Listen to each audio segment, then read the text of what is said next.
Good morning, everybody. This is an unboxing and initial review of this Lamtto, Lamtto DC16 front and rear dual dash cam. I was provided this product in exchange for this video, but I promise you this is not a sponsored video, not being paid. Any opinions that I give on this dash cam are 100% real and honest. With that being said, in this video we're going to do an unboxing. We're going to take a look at how to install it in my Jeep Gladiator, and then we're going to take a closer look at it and see how it works. I've never had or used a dash cam before, so I am excited to get it installed and check it out. Let's start with the unboxing. Alright, as we open this thing up, right now it is sealed in the plastic. And if you look at the box, there's really nothing on here indicating the brand other than this barcode here. Not sure if you can see that, but the small print there does say Lamtto 4K dual dash cam, etc. But otherwise, it looks unbranded based on the box. But let's open this thing up. All right, I don't have a camera above, so we'll open this thing up together here. All right, we've got the quick use guide, and then under here is, it looks like a DC car cable and another cable. We'll figure out what that is in a minute. Looks like a suction cup mount, and then a USB and a blue thing. Not sure what that is yet. Instruction manual, and then the camera must be in here. So it is smaller than I expected. So there is the camera. Okay, as I was looking a little bit closer, I realized that this one that I didn't know what it was is the rear camera. So where it is a front and rear dual dash cam, you can see that this piece here is clearly the rear camera. I figured before we install it, let's just take a closer look at it. So obviously from the front, this is the lens. And then on the top, we've got the DC port. So that would be for power. That's a USB-C. This one here, the AV port, that would connect to the rear camera. So as we see here, the rear camera, it's got the AV port, and then this here is the mount for the sticking it to the window. This piece would slide right in, and then that would go on the window. And then as we come over, the power button. On the back is the screen, and then on the bottom we've got some buttons. Looks like a menu, mode up, OK down, so we'll take a closer look at those once we turn it on. And then on the side, it looks like it comes with a memory card. So in there is a 64 gigabyte memory card. And then there is a microphone. So that's about it for that piece. And then as we already kind of showed you, we've got the rear camera with a long wire. Not sure how long yet, but it's pretty long. And then of course I showed you already, it comes with the dash mount, and then of course the power supply. And then it did come with a micro USB or micro SD USB card reader. And then I have not figured out what this is going to be for yet, but I think it is for tucking the wire when you're installing the rear cam. But we will see later on if I'm right about that. All right, we are now in the Jeep, and I think installing the front of this thing, the front camera, is going to be really easy because it just sucked. Holy crap. I don't think I had that on very tight. It does feel like it should go in a little bit farther. This here and this here, and I feel like it should be going over further. 3 hours later. I got it. I just had to push a little bit harder. I kind of thought I was going to break it, but I pushed about as hard as I could, and I got that thing in there. So this rotates, and there's a little piece here to tighten it. I probably should be cleaning the windshield, but I don't feel like it. But I'm going to peel this off, and it's got a unlock and a lock. So once it goes onto the window, I'm going to turn that to the lock. Press it on and lock. So we've got the dash cam in place. Next thing we're gonna do is plug it in. And this wire is super long. All right, so as I turn it on, it looks like it just starts recording. I don't need it to be recording right now. So the OK button stops the recording. I don't think my battery's charging, so I might have to turn on my truck. I thought my 12-volt DC worked with the truck off. All right, I just grabbed my keys, turned on the truck, and immediately the camera comes on. And again, it just starts recording. So, okay, stop recording. All right, so now we gotta set it up with the Wi-Fi on my phone. And I'm using my phone to make this video, so I've got to turn it off, and I'm gonna connect that Wi-Fi, and I'll be right back. Hello there. So I got the app connected, so that was good. And let me just show you the camera a little bit. I definitely installed it a little bit too low on my windshield because I don't have enough room to access the buttons. So I'll probably move it up a little bit. I'm gonna try to install the rear camera, and then we'll take another look at it.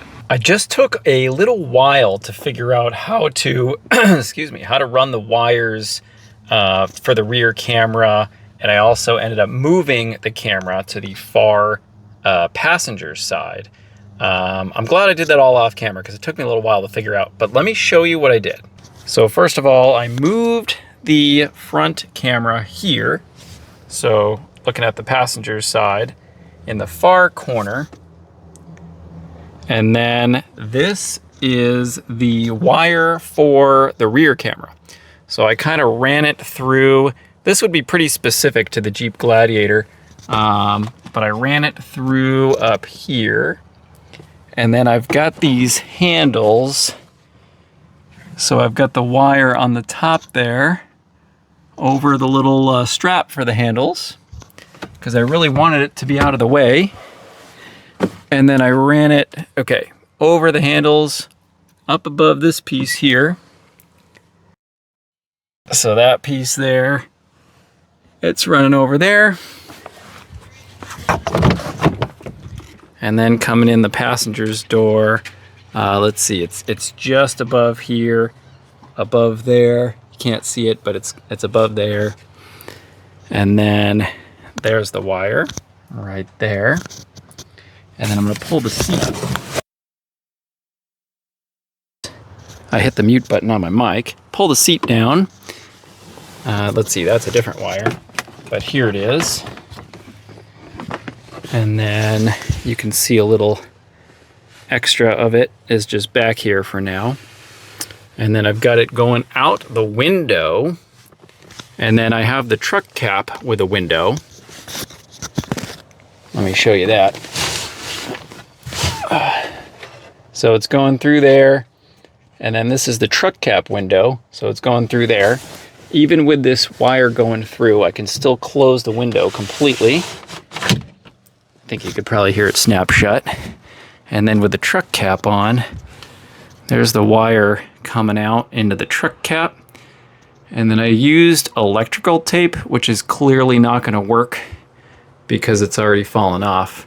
I tried that to have it just running up on the ceiling of the truck cap. So I'll have to figure out something else to stick it to the ceiling of the truck cap. You're probably noticing these little holes or this little space there, but the wire is too thin to stay in there. But anyways, This was a little tricky to figure out here. I've got the wire coming through the little gap where the opening for the topper is.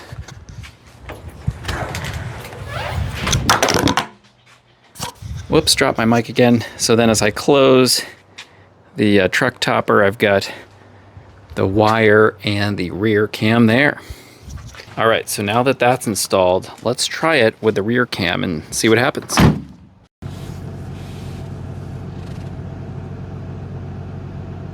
I just wanted to mention real quick, when I showed installing the back, it actually goes horizontal like that. I had put it vertically, and then I realized on the view of the camera it was coming in sideways. So I switched it. But anyways, I'm gonna go back in where I started the video and give you some initial thoughts. All right, initial thoughts. First of all, my plan was just to unbox this thing, get it set up, and make this whole video in a day. And after setting it up, I realized that's a terrible idea because I need to use this thing for at least a week so I can kind of talk more about it. So far, what I noticed was immediately when it turns on, it just starts recording. Which is probably a good thing because it's supposed to be recording all the time. I think that's the point of it. It was a little tricky for me to figure out how to kind of hide the wires to get it to run out the back. This would be different for every car. But I think the way I did it ended up working out. I just got to find a better way to hook it up to the top of my truck cap. This blue thing here, I thought it was for helping to hide or tuck the wire in, and I was right.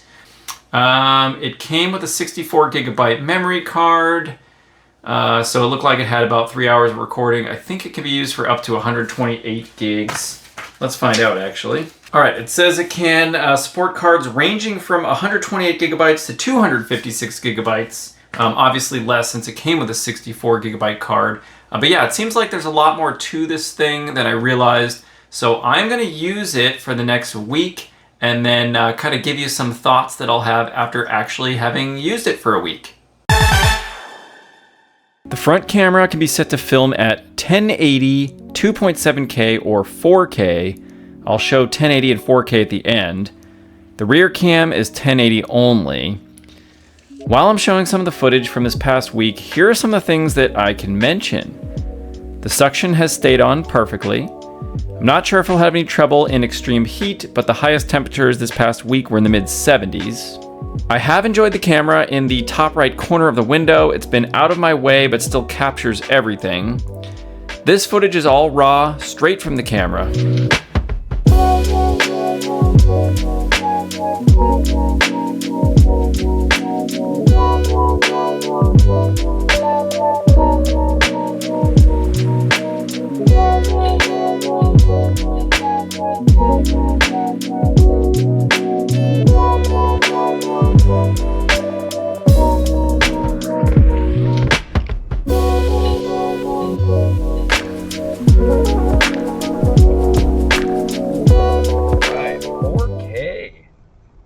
I've been shooting in 2.7K all along.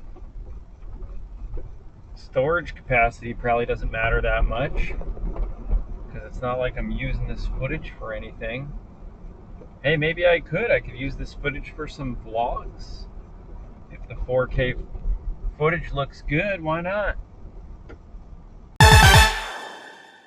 Here are my thoughts after one full week of use with this dash cam. Number one, I love having the rear camera. When I thought about getting a dash cam, I didn't really think about the rear camera, but I would highly recommend if you're looking into getting a dash cam, whether it's this one or another one, get a rear camera. If you get rear-ended, now you've got proof. Number two, the quality of the footage is fine for its intended purpose. Number three, and I love this, the footage on the memory card automatically overwrites itself. So you don't have to worry about manually deleting the old footage when the card is full. It's going to automatically do that. And then, yeah, I guess if you have an incident in which you wanted some footage, you just need to remember when it was and take it off the memory card. And then this is something else pretty cool. It has what they call G-sensor technology. So what that's supposed to do is automatically detect if there was a crash, and then it locks that footage so that footage won't be overwritten. And I actually tested this out by crashing my Jeep into a brick wall. So let me show you that footage. Just kidding, obviously I didn't actually test that out, but that is a good feature and hopefully I won't ever have to worry about it. This is something else that I hadn't thought of before getting the dash cam, but I absolutely love that it connects to an app. So in the event that you need some footage right away, you can connect the app right to the camera and download the footage to your phone immediately. So obviously that would come in handy in the event of a crash. The only issue that I've had so far is with the built-in battery. So it has a built-in 5 milliamp hour battery, and I assume that it's supposed to charge when it's plugged into the vehicle, but mine never did. The purpose of the battery, of course, is so you can have the camera running when the car is off. I will reach out to the brand and put a pinned comment below if I can get that resolved. One other thing, the website for this product says that you can get a hardwire kit so the camera can run 24/7 when the car is off, so you don't just have to depend on this 5 milliamp hour battery. But I didn't see anywhere on the website to buy this hardwire kit, so maybe you just have to buy a third-party one. I'm not sure. Other than the battery issue, I have had no other issues, and I would have no reason not to recommend this dash cam. I am looking forward to seeing what the brand has to say about that, whether I was making a mistake or maybe I was sent a defective unit, as customer service is a huge part of deciding what you want to purchase as well. If there's anything I missed or anything you have questions about, please leave a comment below. If you found this video helpful, hit that like button and consider subscribing to my channel. That's it for now. Thanks for watching. See you next time.